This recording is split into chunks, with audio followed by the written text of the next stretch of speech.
Okay. Hi, everybody. I'm going to get started as people start to roll in. I'm Liz Hoddle. I'm the Director of Events and Marketing at Politics and Prose. And it is with a combination of personal delight and kind of situational sorrow, I guess, that I welcome you here tonight to P&P Live for a conversation between Bonnie Tsui and Leanne Shapton about Bonnie's new book, Why We Swim. There's some of us, myself included, and I think hopefully many of you, I don't even love to swim. I need to swim. Otherwise, I feel like I cannot exist in the world around me. The moments of suspension and weightlessness are what I miss most about this still and stressful time. In their work, both Bonnie and Leanne have crystallized the meaning and sensation of swimming, and we're just so fortunate to have them here together. At any time during the event, you can click on the link in the chat to purchase tonight's book on P&P's website. Please do remember that these book sales enable us to continue to bring you the programming that Politics and Prose is so proud of. We can't do these programs without the sales, and obviously the authors need them as well, so please, please do buy the book. You can ask either Bonnie or Leanne a question tonight by clicking on the Q&A button, which can be found near the bottom of your screen. And we'll get to those at the end. And we absolutely welcome your questions on the text and on anything relating to swimming or Bonnie's experience writing the book, anything. Bonnie Tsui is a writer, journalist, surfer, and swimmer whose previous book, American Chinatown, A People's History of Five Neighborhoods, won the 2010 Asian Pacific American Award for Literature. In Why We Swim, she investigates what seduces us through water, despite its dangers, and why we come back to it again and again through a series of different swims and swimmers, all the way from a Baghdad swim club that meets in Saddam Hussein's palace pool to a shipwrecked Icelandic fisherman. Leanne Shapton is a writer and artist whose multimedia work has been featured in countless journals and galleries, and the author of numerous books, including guest book. You are very, very hard to describe, which is a good thing, right? But Leanne pretty much works across all mediums. In Swimming Studies, one of my most beloved books, she used photography, illustration, and prose to document both the transcendental and mundane moments of being a competitive and lifelong swimmer. Please help me welcome Bonnie Tsui and Leanne Shapton to P&P Live. I like to think of Leanne as a Renaissance woman. That's my phrase. Absolutely. Thanks, Bonnie. Hi, everyone. You are too. Hi. I kind of want to wear my goggles like Bonnie, but my eyesight is deteriorating, and I can't have both. The double up wasn't quite working. I don't know if you guys saw that. The end of the world, which isn't not fitting. I am so psyched to talk to Bonnie about this book.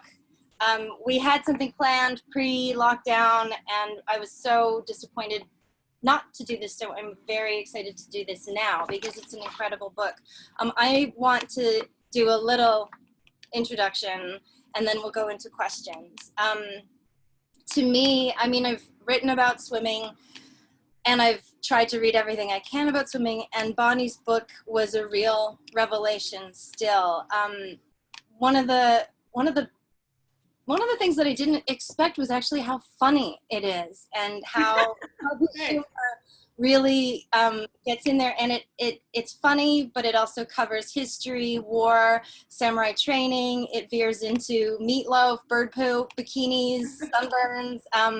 The tone of the book is really enlightening, also sort of conspiratorial, like Bonnie's this siren sort of saying like, come in, but except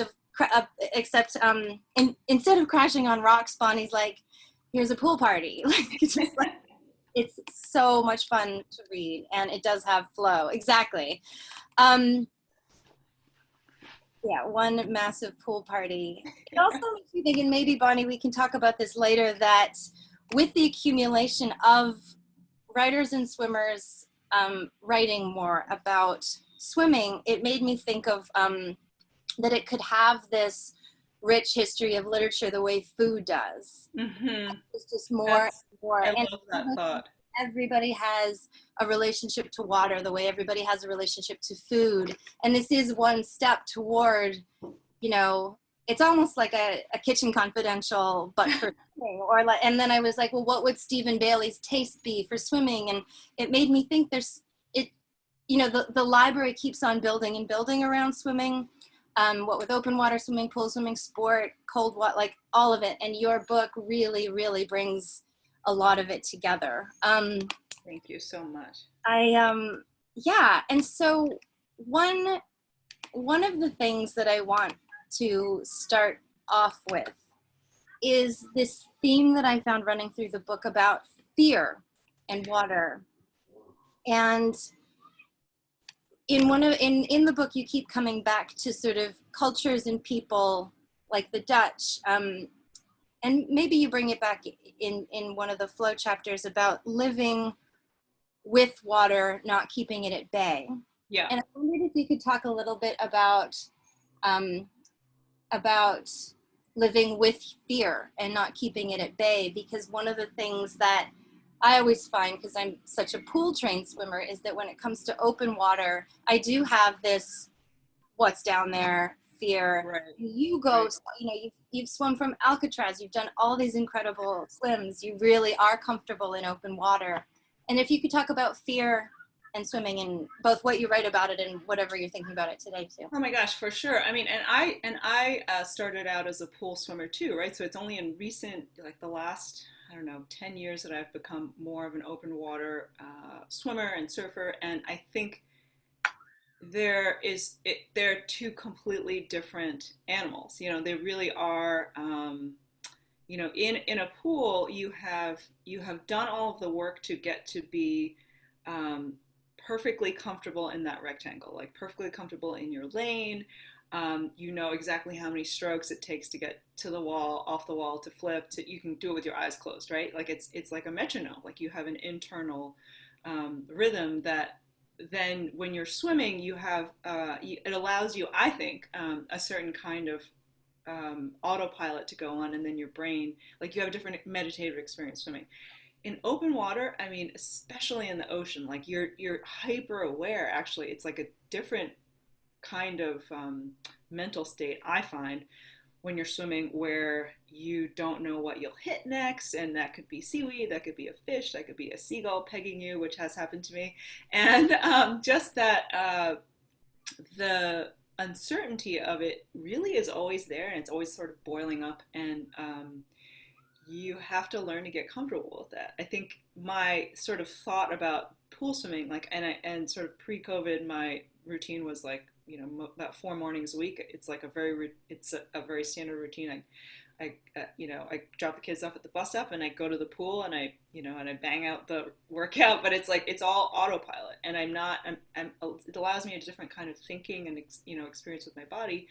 But when I go out to swim in open water, as I've been doing during the pandemic in San Francisco Bay, it's, you're hyper aware of the currents, you're hyper aware of like what might be in the water, other swimmers around you, the wind, like just everything. And I think it's always there. Like there's always a fear, you're not sure what's going to happen. And so that is absolutely, like, sort of on a basic level, what I talk about in the book from the beginning is that it is a constant state. Swimming is a constant state of not drowning, right? It's it's a very element, and I just kind of love that sort of push-pull, that relationship that you have with fear in order to learn how to swim, in order to learn how to cope with the reality of the water.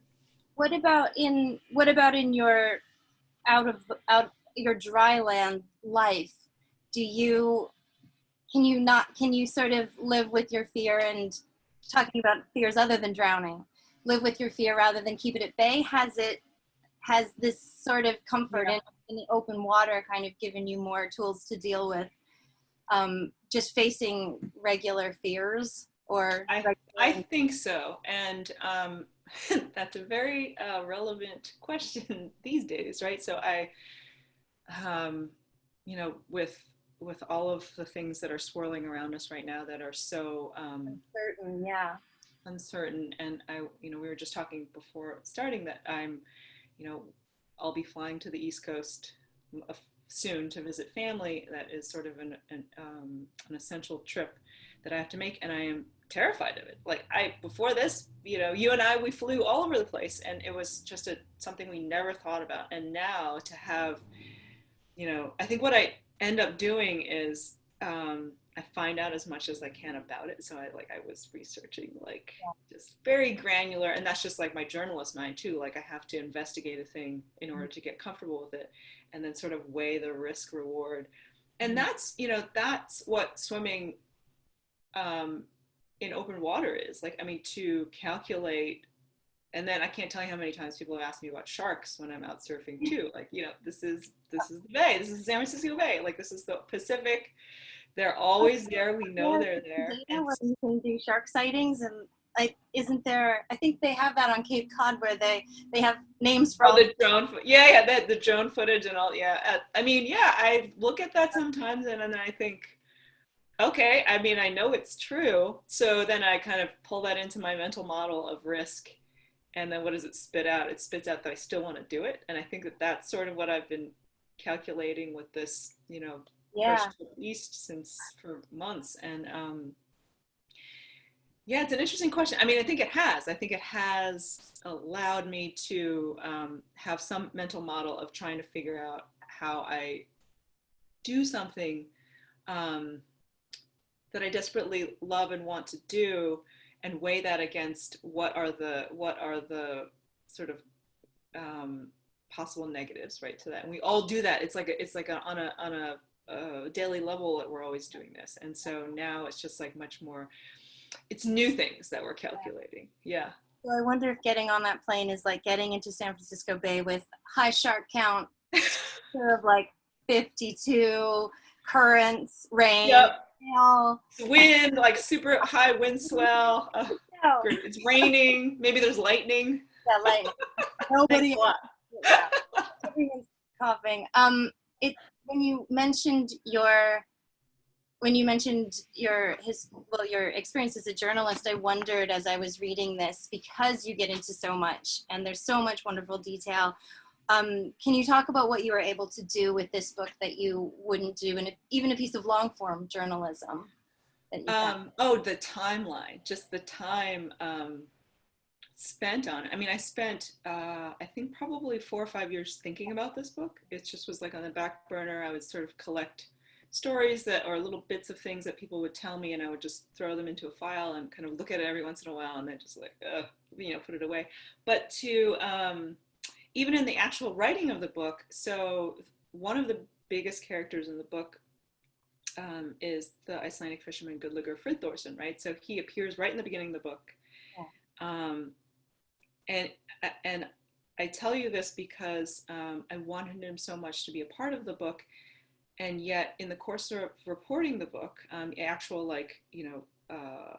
getting the contract for the book and then writing it over the period of about I think 15 to 18 months, that it took me a year of that time for me to actually meet him in person. So I was reporting and writing the rest of the book, and it was only like almost at the end of finishing the book that I actually was able to meet him in person and kind of incorporate that into the book. Okay, I have to ask this too. So Bonnie writes about Fjorgensen? Thorson. Yeah. Sorry. Thorson. Frigid Thorson. He's so wonderful. Your portrait of him is incredible. And you basically say, he was saying no to interviews. He'd sort of done his bit, gotten some safety measures in place for fishermen's boats, and then you wrote to him and he wrote back. What did you write? I think I just wrote, so knowing that he didn't talk to journalists anymore. And I wondered, how can I approach him in a respectful way and ask him without harassing him? And so I settled on writing him a letter. Mm-hmm. And so I ran it through Google Translate, and then I printed out English and Icelandic, and I mailed it to him. And then he wrote back to me the next day after he got it. I saw it like on registered mail, like bing, it arrived. And then like he emailed me the next day and he emailed me, no, I don't want to talk to you. I don't want to talk about my life, but thank you. It has nothing to do with you. It's just that I've, had these bad experiences, which I totally respected. And then, but there was something about the way he said that seemed to leave the door open a crack just to have a conversation or just like um, for me to just connect with him on a human level, like with no other. And so we started writing to each other for a year. And then we did it for a year, and then I went to Iceland to swim in the swim that's the annual swim in his honor, and in honor of the other sailors who died. Um, and that's when we met. Yeah, it was. I mean, I've talked about this before, but this experience was, and I'm not a patient person, right? So I am like very impatient by nature, and this experience really taught me that it is so important to be able to wait. And waiting is so not easy, but I really when something is worth waiting for, you really know it. Well, well done. I fear we've left the audience a bit hanging, but another reason for everybody to buy the book. Bonnie's story about this character is incredible. And speaking of patience, imagine the patience it takes to swim for 3.5 hours in freezing cold water, not be able to get out at the shore, and have to swim further down shore to get out. Right. He's yeah. So I'll do a quick thumbnail and then we can move on. But the story that is one of the really bedrock stories of the book is this Icelandic fisherman who one evening in 1984 his boat capsized, his fishing trawler capsized, and he ended up swimming 6 hours in 41-degree water, or 6 kilometers to shore, and he survived. Everyone else perished for two reasons. One, because he was an exceptional swimmer. In Iceland, everyone swims, and there's a swimming pool in every tiny town, and it's part like of the education and culture that you learn how to swim in elementary school, and also that he had an extraordinary biological quirk with his body fat that allowed him to stay warm. He was like a seal, basically. So read the book to find out more. I wondered if you could read a passage. Just again to give you a slight little preview of the book, Bonnie's title asks the question, well, it doesn't really ask the question, but sort of poses the question and answer, why we swim. And then she's broken it into chapters or sections, one of which is survival, one well-being, one community, one competition, and then the last one is flow, which is so beautiful and one of my favorites. So I think you've chosen something from flow. Yes, I have. So this section of the book, so the first 4 sections of the book, survival, well-being, community, and competition, are very much, they're stories of people and that their characters and their stories that anchor that section of the book. And so I wanted it to be like the stories could kind of stand on their own. And the flow section of the book is a little bit different because it is much more about ideas and philosophy and just where our brains are, like and how we respond to the water, both just being around it and through immersion. And so sort of psychologically speaking, like what it can do for us, and also it's also where there are these bits of pieces of memoir which kind of work their way. I mean, this is not at all a memoir, but I think that my personal story is a frame for this book, and kind of and I felt Leanne asked me if there was a passage that I wanted to read that I hadn't read before, and I'm a little bit I'm feeling a little nostalgic and missing my family, so I'm going to read a little passage that has to do with my father, who was so instrumental in my swimming life. He lives in China. People often tell me about their swimming habits. For example, how when they visit or move to a new city, the first thing they do is account for all the pools and open water. It's a way to get to know a place. It's how they map out unfamiliar geographies and make them their own. When I was growing up, my father told me about Hainan Island, the Chinese Hawaii, perched on the South China Sea. To the Chinese, Hainan has always had a romantic frontier air about it. As the southernmost point in China, it's the only tropical island, and it served for centuries as a place of exile for poets and politicos.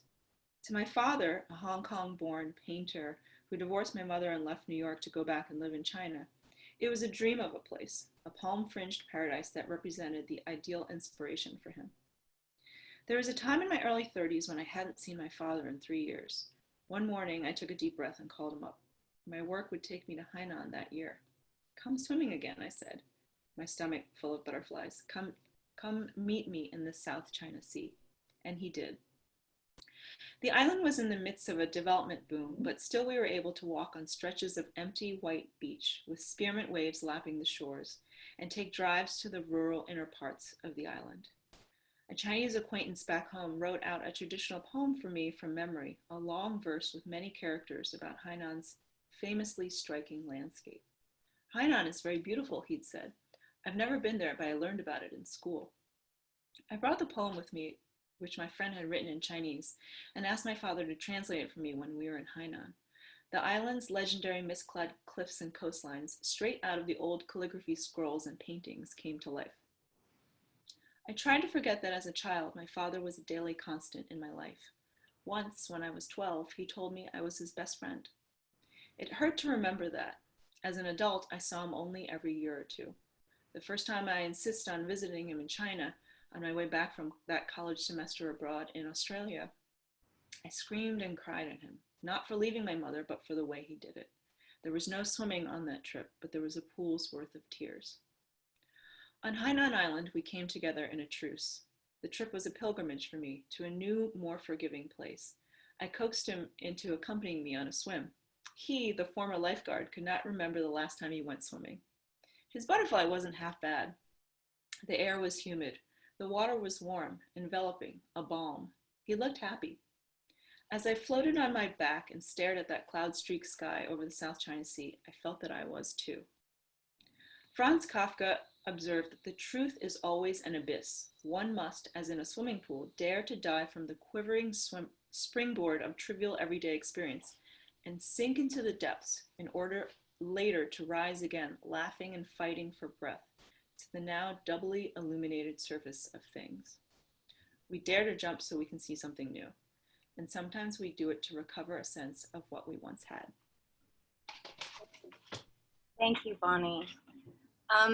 It sort of takes me to the next question I had, which is about your last book, which is about immigration, specifically about Chinatowns in different cities in America. And I hadn't quite thought this out, but I wondered if there was a connective tissue, if you saw any connective tissue between the idea of being on the inside and the outside, you know, culturally, and being in water and out of water. Do you know what I mean? I hadn't thought about that, but that sounds very, very plausible. No, I think what animated my investigation to the Chinatown, to American Chinatown, to that book was I did feel very insider outsider, right? So I felt at once completely at home, not completely at home. I felt very comfortable and at home in the neighborhood because I grew up going to Manhattan's Chinatown and then to Flushing Chinatown and visiting my grandparents there every Sunday when I was growing up. And so that was like my Chinese life. So, you know, I was born in New York and I grew up mostly on Long Island, which when I was growing up there was pretty homogeneous where in the town I was growing up. And so I really had a separation in my mind of my family life in my home, and then the sort of footsteps that, you know, or the tracing of going every week to visit my Chinese family, extended family.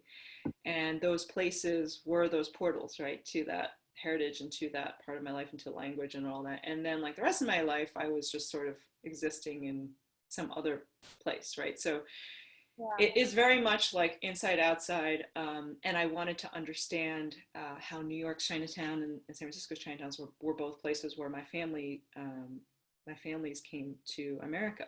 And then I think that you're absolutely right in that with this, with Why We Swim, that there's um, I have a very intimate understanding of it, how it has evolved over my life, the role of swimming in the water, and what it has done for me, from a very young child to now. And I also, you know, I wanted, again, because I'm a journalist, I wanted to find out about other people's stories, because other people's stories are so fascinating to me. And to, for example, find out from Gudliger for Thorson, like what is the most, his story is such a survival story, the epitome of a survival story. Like, what was that like?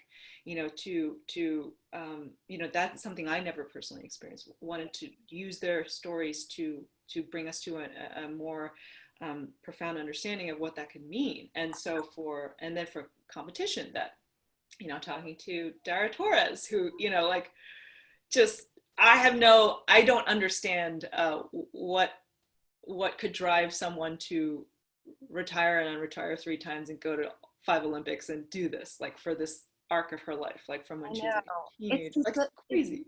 You can give us more of a glimpse of this, but I like competition being a thing that really drives you to swim as a motivation. Like, I wanted to understand, because I personally don't really like, I mean, I liked racing when I was a kid, but when I went back for this book, I didn't like it. So I'm curious.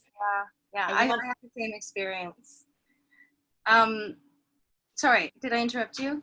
no, I wanted to you to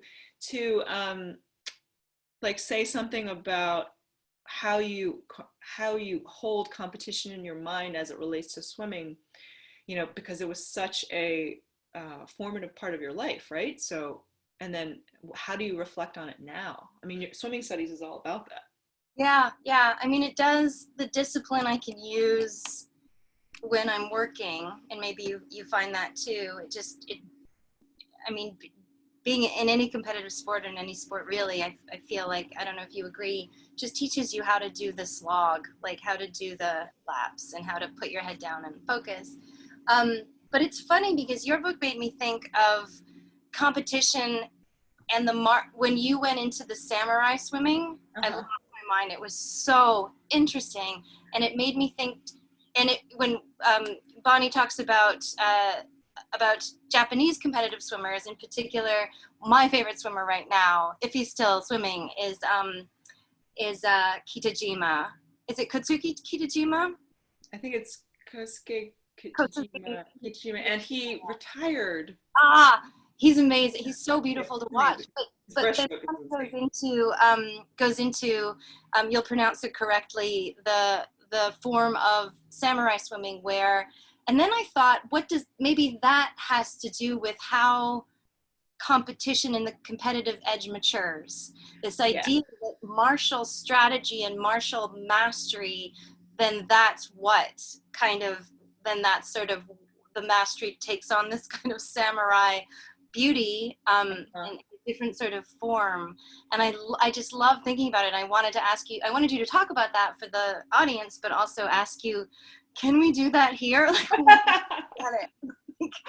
so samurai swimming, for those of you who don't know yet, it's I discuss it in the book, and it is basically the Japanese swimming martial arts. So it's called Nihon Eho. It's basically the Japanese classical swimming, and think about it as like judo or kendo, right? There's levels of mastery, and you study under a master as a student and move up different levels, and I mean, it's like a lifetime practice, and it originated back in the Japanese feudal period, where the different Japanese clans would Japanese samurai clans would protect different parcels of land, and you would imagine that, like on the coast, you have to have specialized strokes and techniques for um, getting through ocean waves, or on a lake like that. You have to be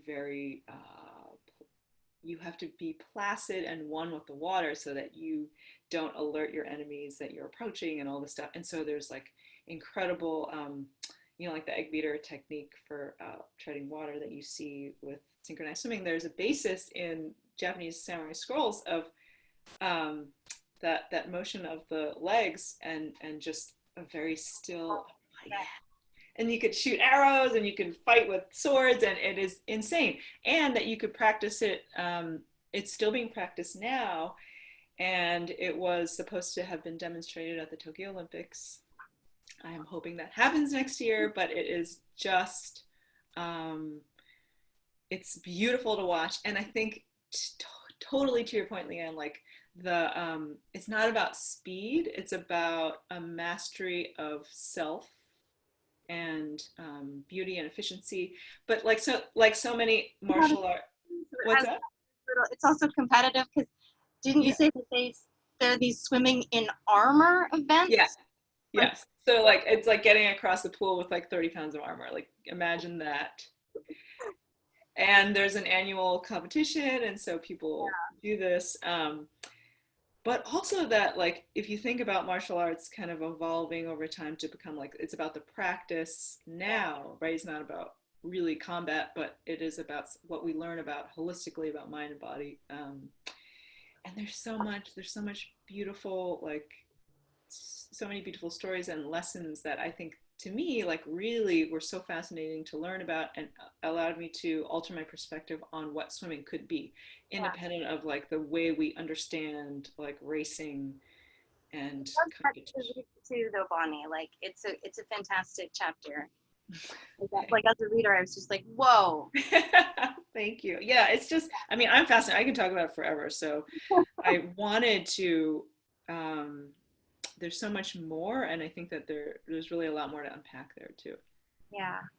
And this is again taking you kind of out of the water, but I want to talk more about flow. Now, does the Niho,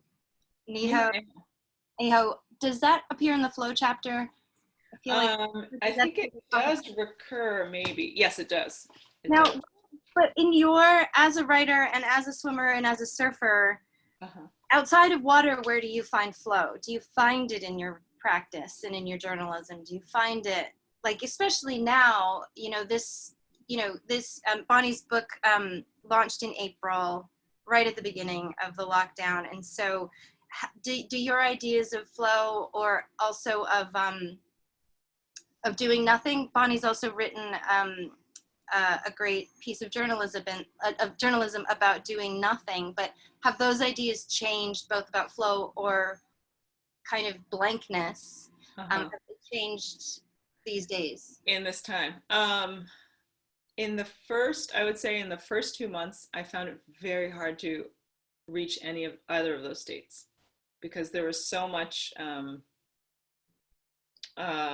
news. So many. What's that? News. I mean, news. There's too many inputs. Like I'm like doing it was just like stabbing me in the eyeballs like every day, and I could not find the space and time to get there. Right? I don't think any of us could. There's actually, I think there's a great piece.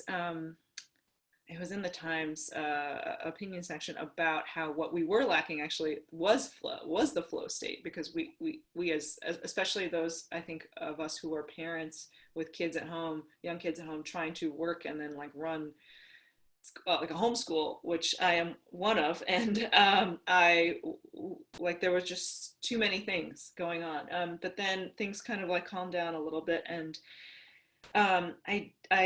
I think what I find is that I need both of those states more than ever. Like I realize that to be a good person, I need to achieve this state and get into water and like swim to blankness in some way, so that's trying to find to quiet my busy brain to get to a place where then I can like start from scratch to do the work that I need to do. I think that's flow begets blankness, so to speak. Like they're sort of like on opposite ends and then meet at a certain. I think they kind of do. I think that's you might start from a different place, but you end up it's in a similar place. I think, at least for me, sometimes. Maybe just right now I'm thinking about it like that. Where, but it also, of course, I achieve flow, I think sometimes with very occasionally with writing but I think that most of the time it's like a battle. I feel like I write slowly. And so I kind of like vomit a bunch of stuff onto the page and then I kind of move it around. But that to finally get it, when it starts taking the shape that approximates what I wanted it to be, then I get very excited, and then I am very attuned to the granular details. And I think that's the part of the writing process that I really, really love, that I can see. I mean, this sounds a little bit too uh, perfect a metaphor, but I could see the finish. I could see that it's almost there, and that drives me, and that is very satisfying, right? To kind of like get it tucked away into where it wants to be. And I think that is the closest that I can achieve flow when it comes to writing. Yeah, Yeah. that's lovely. There were I mean, I do really want to urge everybody to buy this book, whether you're a swimmer or not, or whether you just stand on the edge or the precipice. Wait, what was that quote about the precipice? Was it? I Yeah, forget. that was I think it was the imp of the perverse, right? Wasn't it? Is that right? Yeah, yeah. Oh. But there's also back to what I liked most, which was the humor too. I have to say one of my favorite moments, and I don't want to spoil anything, but I'll just read the line, and then the readers, if they buy the book, they can find it. Oh, I hope they still have meatloaf. There are these moments where Bonnie kind of really, really goes off and down and in and under her subjects, that in such a wonderful way. Yeah, it was really a wonderful experience to read. I think time-wise, we might go to questions. I might think of some more too, but I'm gonna, throw to Liz. Yeah. And Leanne, just chime in at any point. We can keep this really fluid. Yeah, fluid. Okay. Sorry. This is a really good question from Alexa Mergen. Bonnie, how did you plan and organize this book? Did you write it straight through or in pieces that you wove together? How did that work with the research and the writing? That is a really great question. So I mentioned earlier that I had sort of started to collect intriguing stories and pieces of history and bits of like ephemera kind of several years ago. And then I had a real struggle with myself to figure out the structure of the book and where to put all of that and how to have it be to be expansive and yet satisfying, and but have like an internal logic that made sense, that you wouldn't just be like, why am I reading these random stories? And so to pose the question of why we swim, and then have it be organized into 5 different ways of answering that question, was sort of what I settled on. And then all of the stories kind of fell out into those themes, and I sort of picked the ones that sang to me the most, that really like I wanted to dive into and investigate more, and that's sort of how it settled. But I did have like little pieces that were, floating in each, sort of thematic basket, I guess, and then they sort of shook out. And this is a question for both of you, but I'm wondering, I feel like both of these books are such kind of essential contributions to the canon of swimming. And I'm interested in kind of other depictions of writing that you've read that really kind of you think speaks to the core of swimming, or that you feel other writers that have really kind of captured the thing that you're trying to get at with swimming. Well, Besides each other. This, Yeah.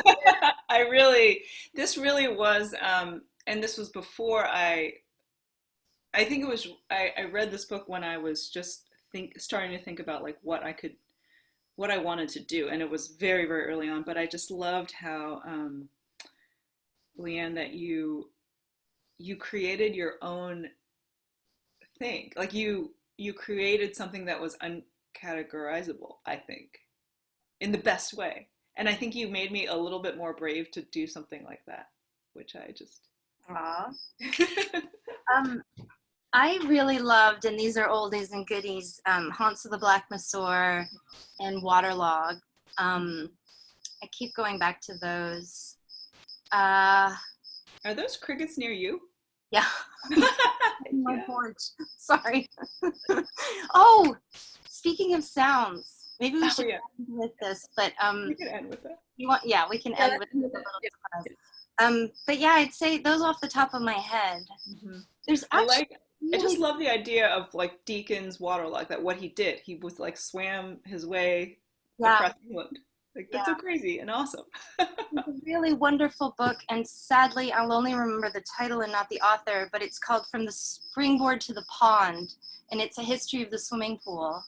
And I've gone back to that time and time again, the research that this man, the writer, does, and I'm sorry, person, does is incredible, but it's a wonderful book about the history of the swimming pool. And I think there's another book about the history, I think maybe of the American swimming pool coming out. Well, what we can do to anyone that's watching, we'll see if we can kind of compile all of those titles and send them out in an email afterwards, so you can kind of have the catalog. Barbara Lang asks, did the process of writing the book change your experience of your swimming rituals? For instance, you contemplate the details of the book while swimming. Yeah, so I have thought about this a lot since then, and when I was writing the flow section of the book, I I wasn't reporting and interviewing other people the same way I was for the other sections of the book, and so I would get up and I would go to the pool and I would get in the pool and then I would ask myself, what am I thinking about when I'm swimming? It was just like this really weird. It was a elliptical thought process, but it really, I think it was a very, it was a tough challenge for myself to try to capture the experience of something while I was doing it and then be unable to get it down right away and then to hold it and then take it with me, you know, after my swim. And then I would often like be standing in the locker room, like typing stuff into my phone and then go back home and then just, you know, sit down with it. But it did because it made me interrogate what I was doing and what I was thinking, like while I was doing it. It's a strange, we don't usually take much that close a look at what we're doing when we're doing it. And it was a great excuse to do that. And did either of you, when you were writing about swimming, feel worry that it would complicate your relationship to something that you loved or take the kind of quiet or simplicity out of it if you overanalyzed it? Not for me. Yeah, I didn't have that either. I think that there was so much richness that I wanted to mine. I didn't ever feel that it was going to go away, I guess. This kind of built on that. This is from Alexa Morgan. What are the relationships among memoir, nature writing, reportage? In your writing generally, and for women in particular? The relationship between memoir, nature writing, and reportage, especially as a woman kind of working between those forms. Just kind of, you can launch any. I mean, I think this sort of flicks back to what we were talking about earlier with, you know, choosing, like kind of making up your own structure. This could have been a total hot mess, you know, the way I chose to do it, because it is a little bit weird. And I think I'm really happy that it worked. And what ended up happening was that I think that it all felt right to me at the end. And so then that was that it had elements of memoir, it had elements of like travelogue, it had elements of like science writing, journalism, and all this stuff. And I didn't want to just do one of those things. And I felt like at the end, this book felt true to me, and then it would feel true to the reader. And I allowed myself to be happy with that. I feel like if I can add too, and I found this in a lot of writing that I love, and I don't know, Bonnie, if you have too, but you can find flow in so many, I think you'd be surprised at how disparate things can actually feel in terms of the structure of a book actually do have flow when you throw them together. And to the question's point about nature, I think it's sort of, again, why, you know, a honeycomb has flow. There's all these different fractals and parts of things, but within nature, all of the structures that we find in nature can be applied to how we as humans experience art and literature and things like this. And so I think that actually just trusting that something can flow together, and I think Bonnie's book is a great example of this, where there's a sort of an unconventional structure and different parts that in the end you just don't even, it's seamless. You don't go, oh, that was weird, that was a bumpy ride. Not at all. And I do think that again, I mean, I only speak for myself, but just trusting that hopefully it'll all kind of work because it's coming from the same brain and person, Right. that it'll happen. Yeah, I agree with that. That makes total sense. We have some questions about kind of open water swimming. And let's see. Have you ever had any experiences in the water where you were fearful that your skills would not get you through something dangerous? And building off that, how would you fight off a shark? Punch it in the nose. Really, like you're supposed to, like when they get at you, you're supposed to whack it.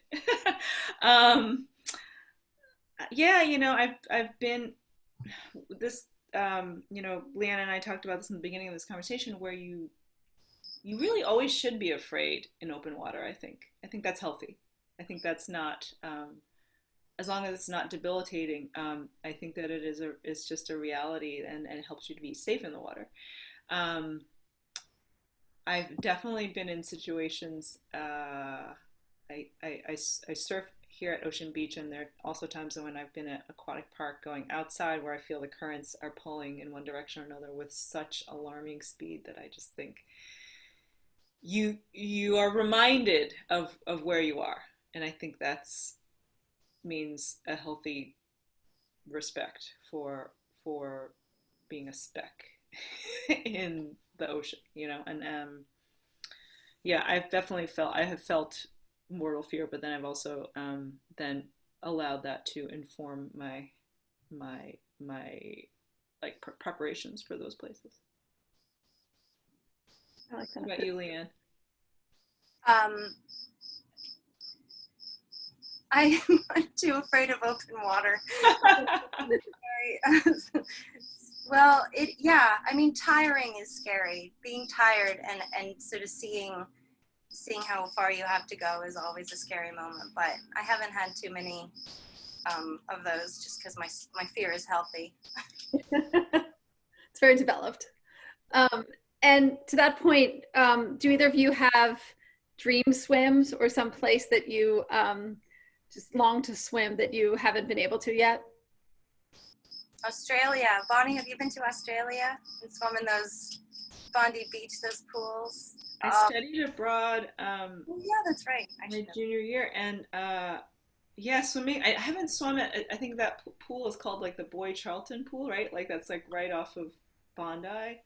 I swam at the beach, but not in those pools. But the pools, I mean, the Australians like know how to live their sun-kissed ocean swimming pool life, and I feel that was it was a great experience to be there immersed in a culture where everyone swam and everyone would go to the beach after school, or and that it was just like a matter of fact way of existing. I just really loved that. And then I also remember I can't leave this factoid, which is I think it was like 1 in 3 Australians at the time when I was there would have skin cancer because they also were so that was sunscreen, you know, like again, healthy fear, healthy knowledge. This is a really interesting question from Renee Jones. This has been a great discussion, and I'm so looking forward to reading your book.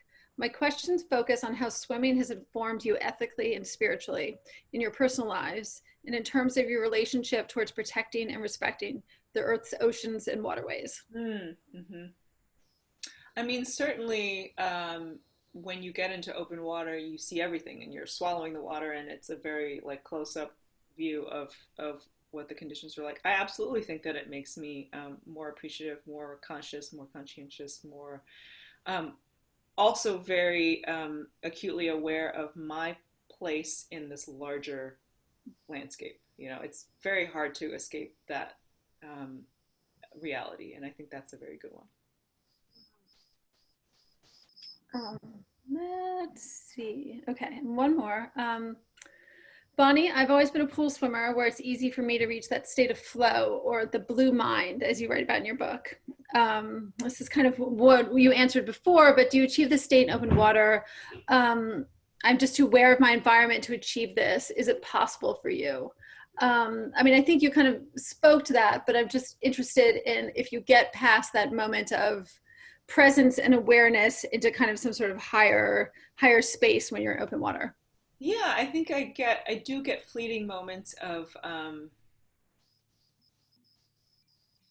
immersion, right? I think that I feel like I'm a part of things, and that feels incredible. And that's sort of like a forgetting of self. And that's similar to when you're in the pool, for sure. Yeah. Um, and this is for both of you. Is swimming something you share with your partner, close friends, family, or is it a place where you find solitude? Is it a group thing or a solo thing or both? Leanne, you go first. Yeah. It's both. But having a daughter and introducing her to swimming has made it so much fun to swim with her and to sort of see again that fear of a state and respect for it, and then confidence in it, and balancing both the fear and confidence at the same time. It's been really amazing. So I love swimming with her. It's so it is really beautiful to watch that, right? That evolution of a swimmer. I love and I write about it in the book, kind of watching my two sons become swimmers, and we have it fresh in my mind, and that's why I have this thing. It's because we had my older son turned 10 this week, and we went somewhere this week and that had a pool, and they had not been in the water for 4 months, 4.5 months, right? And they're usually in the pool, several times a week, swim team, and to see them just be so free and be so completely joyful in the water.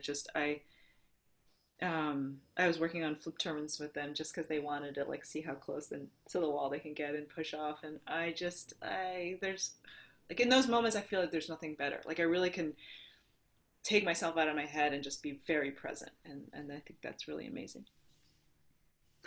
One of my favorite things about swimming is it's just so intergenerational, right? I mean, you have a lifelong relationship to it. So looking forward, do you both feel like you have more to write about swimming, and how do you see your relationship with swimming as you grow older in kind of the next phases?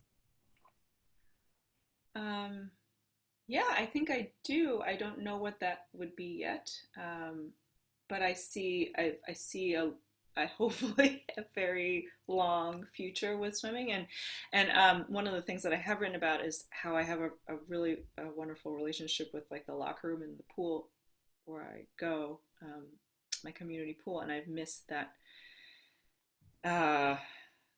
that community. It stretches. I often am swimming and I'm in the locker room with 80, 90-year-old women, and they're my regulars, who I am intimately involved with a specific slice of their life, and they with mine every day. And I think that is a really healthy, and I think about it as a tableau on aging and what you can keep doing for forever and ever. Yeah. I always look at what Agnes Martin did with her competitive swimming and her sort of repetition in laps, and she's a hero of mine. And if I can Agnes Martin it somehow. I also just want to add that the author of that book was Thomas A.P. Van Leeuwen. Wow. Yeah. Well done. Yeah. We'll send out the spelling and everything, I promise. So thank you, anonymous attendee. And then I wanted to switch before we go, just to ask you, you know, uh, other forms of sustenance. What have you not been swimming, but what have you been reading in this period of time that has given you strength or flow or just amusement right now? I have been reading so much, and it actually has been so wonderful to do. I just finished, I've been reading mostly novels. So I just finished Britt Bennett's The Vanishing Half, which I loved so much. I am halfway through Colson Whitehead's Nickel Boys, and I have this book, A Good Family, by my friend A.H. Kim, that I am also really excited to read. It just came out. I'm just like, I gobble up novels so fast. Like, they're just, to me, I think when I read books, because I have to read so much nonfiction for my other work, I just really like to get lost in a good novel. So Awesome. How about you, Leanne? I just read Adrienne Tomine's graphic novel memoir, and then Drawn and Quarterly. Be live next week. So I can't wait to read that. They sent me a bunch of other graphic novels. Lisa Annawalt. I can't wait to get a hold of this one, Moms. treasure trove. A.M. Stein. I also picked up Gorky Park. That's a left turn. I like it. I like it so much. There's a part in Bonnie's book where she talks about the most listened to Sound Machine soundtrack. And if we can, Liz. Oh, let's do it. Should we sing everyone out with Rolling Ocean Waves? Really let me loud. just say to everyone, thank you both so much for being here. This was just magical and helped my pool withdrawal so much. To everyone that's watching, we'll work on compiling all this stuff and especially giving you links to Bonnie Leanne's book, and we'll send it out so you'll get that. Thank you, and we have a special treat for you as we depart. Oh yeah, Bonnie, do you want to explain what it is? Sure. So one of the most listened to tracks on Spotify is Rolling Ocean Waves. I mean, millions and millions and millions of streams. And this is just to like soothe you out, get a good night's sleep tonight, refresh yourselves. Thank you both. Thank you, Leanne, so much. Thank you, Liz. And thank you all for being here with us. Thanks. Stay well.